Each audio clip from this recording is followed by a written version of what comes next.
What's up, everybody, and welcome to my NXT Vengeance Day review, live from Charlotte, North Carolina. And tonight in this show, honestly, this is the first show NXT has had on the road since 2019 of NXT Takeover Portland before the pandemic happened. So this is the first show live in front of a crowd in a bigger arena.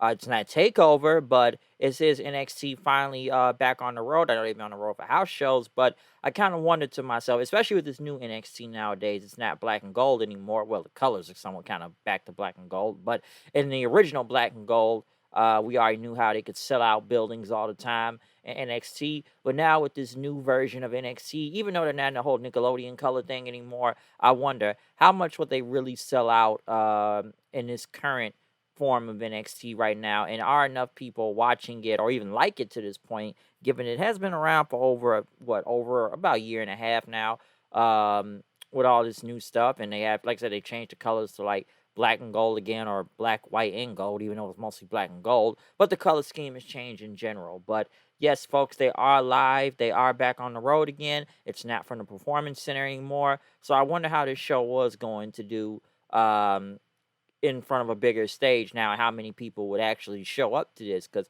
the last time they were live out there was during WrestleMania weekend for Stand and Deliver. But then again, that was in the middle of the day, like at about 12 p.m. and I say a half building in an arena. I want to say half empty. Yeah, it was kind of like not even full capacity, like down there 40-50%. It looked like during that Stand and Deliver show during Mania weekend. But then again, that show was like at 12 in the afternoon. But like I said, Vengeance Day, though, like I said, from the Spectrum Center, I wonder how this was going to go. And we kicked this show off tonight with the North American Championship on the line between Wesley versus Dijak. Honestly, I probably would call this my favorite match out of the night. I thought my favorite match was going to be later on, but obviously, I don't think it really was. So I'm kind of putting this now as my favorite match with Lee and Dijak.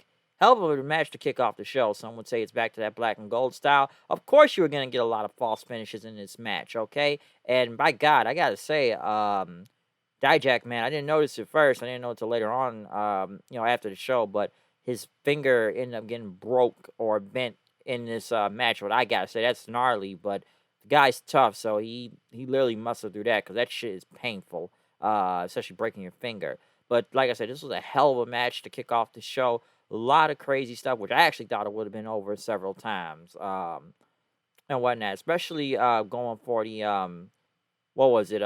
Wesley doing a damn Hurricane Rana from the top rope, and I swear Dijak just hits his head like flat to the fucking ground, which I thought damn near killed him at one point, but no, it did not work. But basically, as these guys just trading down their finishers half time and moves, they got to the outside of the ring. Dijak got the office chair and had a broom right there, and basically trapped Wesley in there. He super kicked him and looked like he was going to go for a dive up top, but for some reason, Tony D'Angelo and Stacks there end up pushing Wesley out of the way. Dijak does a moonsault onto them, which, gives Lee enough time to just basically hit Dijak with a kick, and then hit like his, I forget what you call it, like his waterfall, like flip kick thing, and win the match, beating Dijak, which I will say Dijak lost clean due to Tony and them coming out. I don't know why Tony and them are back in. I knew they were kind of somewhat facing Dijak before, but I was like, oh, okay, they're still going with this. But given now that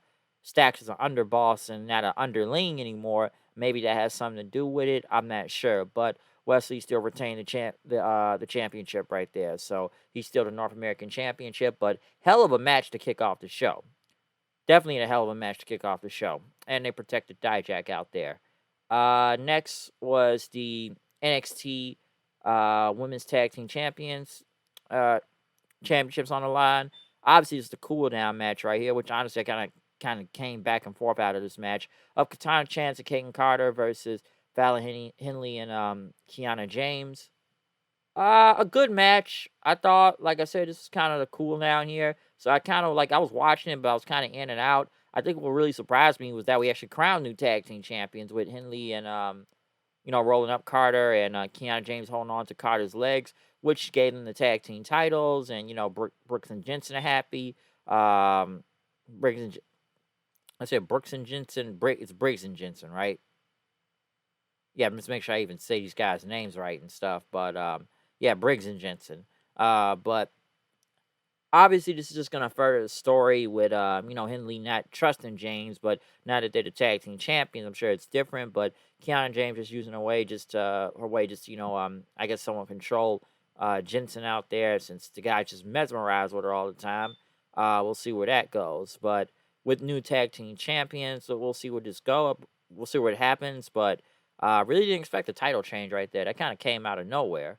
So I was kind of paying more attention once the title change happened. Next was a 2 out of 3 falls match between Apollo Crews and Carmelo Hayes, which I wanted this to be my match. This was the match I was looking forward to the most. Okay, I was ready to see this match. Trick Williams came out with an introduction for Carmelo Hayes, basically telling all of Melo's big wins, from being the 2021 breakout star to being a winner of the NXT War Games, to longest reigning North American champion, final cruiserweight champion, referencing him and whatnot. Which Melo came out with Apollo's face on his shirt, and then just stepping on it with an X and stuff. Cruz came out then, talk about like a lot of his career and everything. Before he came out there, good entrance. Very good match between both of these two, and I was enjoying this match. I was, and I think it was really good. I think it really would have got more crazy if it got to the third fall and whatnot. But I think the first fall was really good. It ended up with Melo hitting the crossface on Apollo. I gotta say that not deadlift German, but the deadlift suplex from the ropes to the outside of the ring, going into the ring, off turnbuckle, was really good by Apollo. Melo got the crossface. Apollo did tap, but after he had tapped and everything, excuse me, Apollo basically recovered then.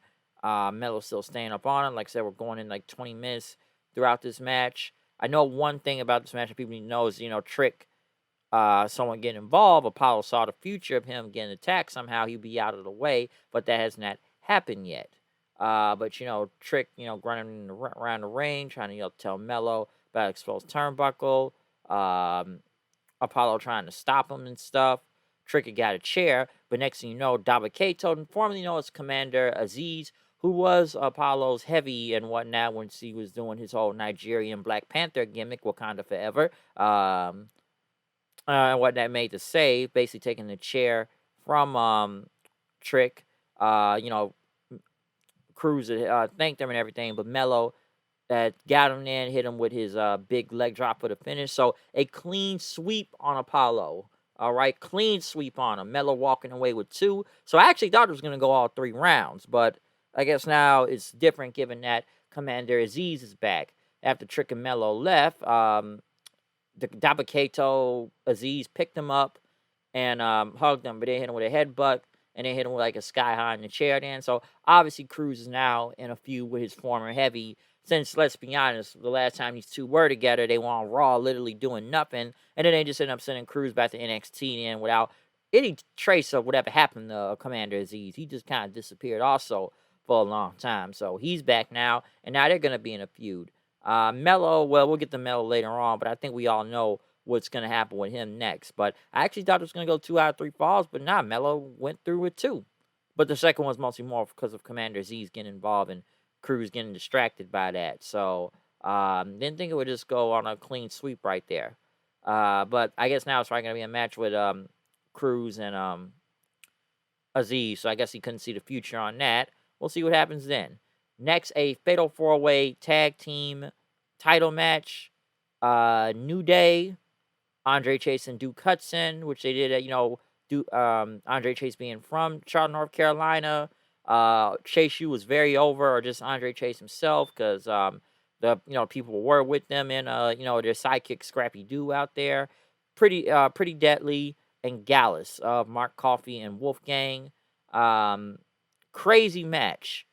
I enjoyed this match. I thought it was just going to be a random match with a lot of spots, right? Spot fest, which it was in a way, but I liked this match. This was really good. It was insanity everywhere. I think Andre Chase was super over out there with the Chase U thing. Excuse me. They were, like I said, they were over with the Chase U thing. Gallus ended up putting Hudson through a table since everybody was trying to use a table half the time out there. Um, I know Chase said, like I say, said the Chase thing and stuff. Kofi ended up coming in there at the end, stopping Gallows from hitting their finisher. Kofi doing the trust fall to the outside, but Pretty Deadly ended up catching him and then doing the spilled milk on him outside. Woods had got in the ring, trying to do like his big, walk the ropes clothesline thing, but Wolfgang ended up catching him. Gallows hit their finisher in. Gallus became the new tag team champions out there. I'm sure Kyle's very happy about that because the guy's big fan of Gallus, as any other people on my other coasts are also. But yeah, Gallus winning. I kind of figured the New Day was gonna lose. I knew the New Day wasn't gonna hold on to those titles for a very long time. Anyways, like they gotta be dropping the belts to somebody in this match because I actually would have been surprised if they actually retained the titles out there. But Gallus, I'm cool with them winning. Because, like, I don't know, like, I know they've only been in NXT. Well, I know they've been on the NXT UK thing, but the last time we really saw these guys in, regular NXT, they were taking a lot of L's, but now they're getting some wins now, and now win the tag titles. I don't know where Joe Coffey is. Where is he? Because we only see Mark and, Wolfgang, but we ain't really seen Joe Coffey around. So where is he? But do I think Chase U is going to win it because they're in the hometown? Possibly. I think any other team probably could have won the tag title. I just kind of knew New Day was going to be losing the belts. I just really knew that. But Gallus, I'm cool with this decision. So Gallus win the tag titles. I'm fine with that. Next, triple threat match for the NXT Women's Championship. Roxy, Gigi Dolan, and JC Jane. Good match. Of course, they end up with Toxic Attraction damn near turning on each other throughout this match, which we clearly saw. I don't know how long this is going to be a group. Honestly, whatever's left of Toxic Attraction, we'll see if this is going to still be a group. Will they move to the main roster? I don't even know, okay? But, yeah, it was a good match. I will say that. Kind of came down here and there, but, they had a table out there also throughout this match, so be ready for that. JC and Gigi turning on each other throughout the match half the time. Roxy taking advantage of that. Ended up kicking Gigi onto like a table on the outside. So she landed on there after Toxic Attraction did get a table and everything. But yeah, right after that, Roxy ended up hitting her pop rocks or like the code red, a big one off the top rope off to JC Jane, which Roxy still retaining her NXT Women's title. So not really surprised by that. We already kind of knew she was going to win anyways, but a good triple threat match. Pretty solid stuff out there, so wasn't bad. Do I think the rest of Toxic Attraction move up to the main roster? I don't know, but it looks like they may turn on each other before even going to the main roster. Because I'm really kind of wondering how long this thing is going to go. We already know Mandy's gone, so we know that. But where does the rest of this group go? I don't know if it will still be a group, but we'll see. In the main event, we did have the NXT title on the line. Grayson Waller versus Bron Breakker. Waller coming out there with bottle girls and like this whole armor and stuff. Even got like the Scott Steiner, chainmail on his head. He's got, bottle service out there, posters, which, he's just coming out there like excited to be in the cage. Breaker coming out there then breaking through the wall, but through Waller's face and everything. As before this match even began, these guys already kept fighting on the outside, so Breaker got him back in there. Listen, the steel cage match was good. Waller doing a damn, what was it, like a front flip I'm Pretty? It looked cold as hell. Or was that a back flip and Prettier? That was cold.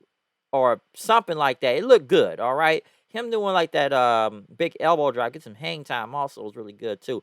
Booker T, man, I gotta say, he on commentary is just funny. This guy is either burying Ziggler throughout half the night or the New Day. He's saying anything out there sometime, okay?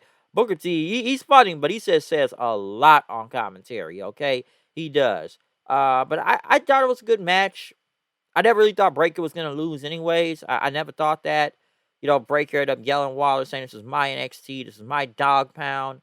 He ended up hitting one big spear. Pretty brutal, by the way. Beating Waller. So the match was just like damn near, 15 minutes. It was a good main event, but I never really thought Breaker was ever going to lose the title here. I never did.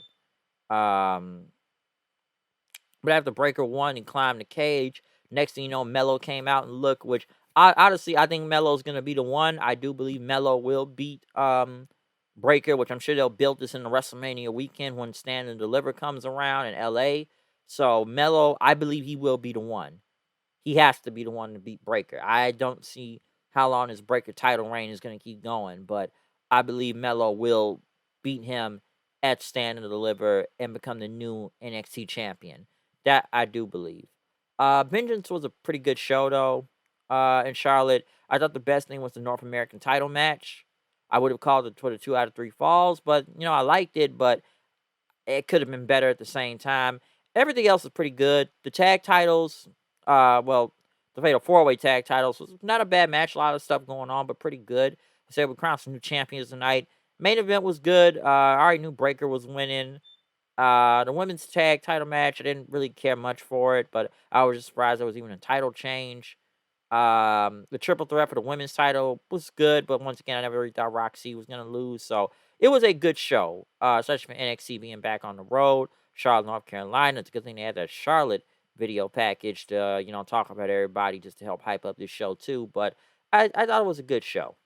I will say that. It wasn't a great show, but I enjoyed it. Okay, NXT was NXT Vengeance Day.